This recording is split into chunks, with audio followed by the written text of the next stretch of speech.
I just imported a simple scene here using the same techniques as shown in the last Max video, which was quite a few weeks ago, but you can go through YouTube and find it, and I cover a lot of the settings, and I'm not going to repeat it because that would be kind of pointless since it's already out there. So I'm going to talk about some other stuff. But anyway, I brought this in as a 3ds file, just like I showed in the last in the other video, and so here it is. Don't use mine as an example necessarily of what to get to. This is a real low poly, low detail model that I whipped out just to use as a demo, and so I would want more context and more care used in yours, of course.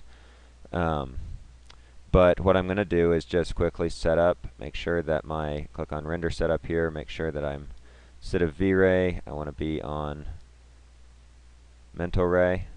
You might be on scan line, so I click that button. That's covered in the last videos as well. I'm going to set it to 800 by 600, and active shade doesn't matter, but I'll set it to scan line just so I don't get any errors, conflicting errors. And then I'll hit 8 for my exposure, which is also up here under this environment, and I'll set it to Mental Ray. This is all review.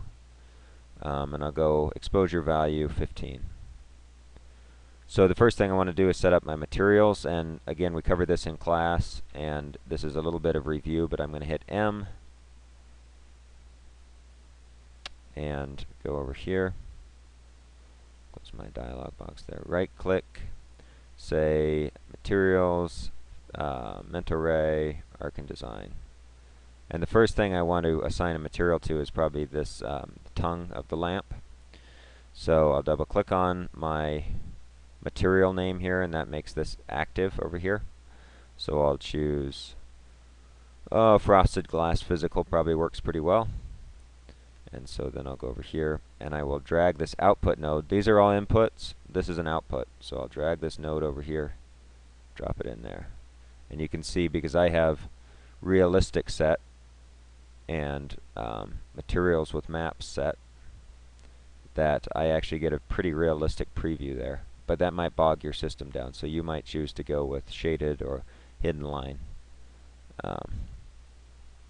So that's good. So now I'll make a new material, Mental Ray, Arc and Design. Oops.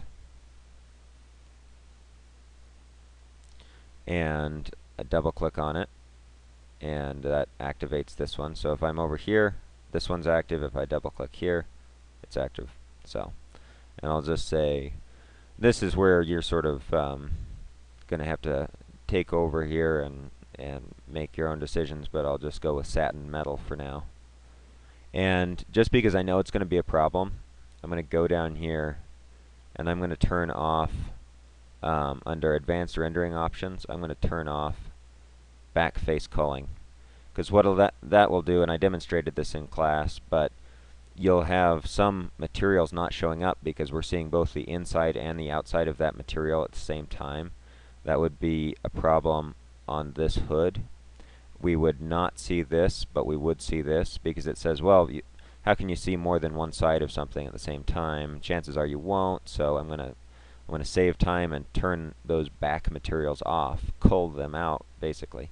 And so back face culling does just that. So we want to disable that, so we just don't even have to think about it after this. So you might check for that. And then we can go through here and start assigning materials to each and everything. And there are faster ways to do this. You can select by name up here. So I'll just select everything. And then I will hold down Shift to deselect. Or actually, it's not Shift. It is Alt, I believe. I always forget. But it's different in every single program. So there we go. I think that if I hit delete, yep, Control Z. It's a good way to test if you've got something selected. Alt, click on that wall. And so then I can drag this over to my selection, and it'll say, do you want to assign this to the object or to the selection? And I want the selection. There we go. I think I accidentally might have gotten that wall. So we'll make a new material. Memento Ray, Arkin Design, and like I mentioned in the last video, Arkin Design is sort of the catch-all, and it's a really solid material. It's a really good material to be using. So I'll double click. I have another monitor over here, and so that's usually where I have these materials set up, but I don't have that.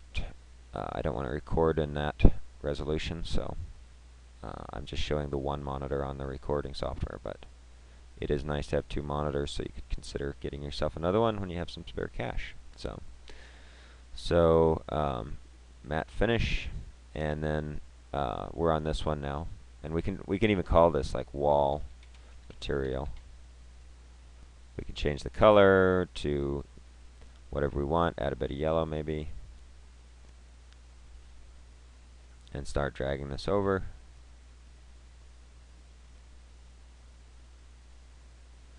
And so let's close this for now, and let's go to the 4 viewport, so Alt-W, and I'm going to go zoom in up here, and I'm going to create lights, photometric lights, free light. You can do target lights too. That's basically more like a spotlight, but I'm going to say free light. I'm going to click right there, and then you see it appear here. Now I'm going to say W to move. You can also just click on move up here, and I'm going to move this up here. And you can zoom in here, make sure that it's where you want. Yep, looks like it is. So let's say Alt-W to maximize this again. Wheel in here. And if you find that you can't zoom in or out that well, like that, then you can select something, and right now the light's selected, so that would be perfect. And you could hit Z, and then you can zoom in or out just perfectly, and it's the center of your rotation. So very nice shortcut in Mac, something to definitely know about. So looks like my chord moved either in the exporting process or when I created it. So I'm going to move this chord over to where it should be. There we go. I would also assign the chord probably something like rubber, but let's just see how this renders out real quick. So, looking pretty good. 800 by 600, rendering out pretty nicely. Let it finish up there.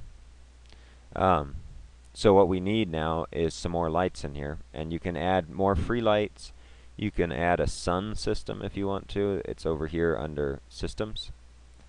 But I'm just going to go to the top view, Alt-W.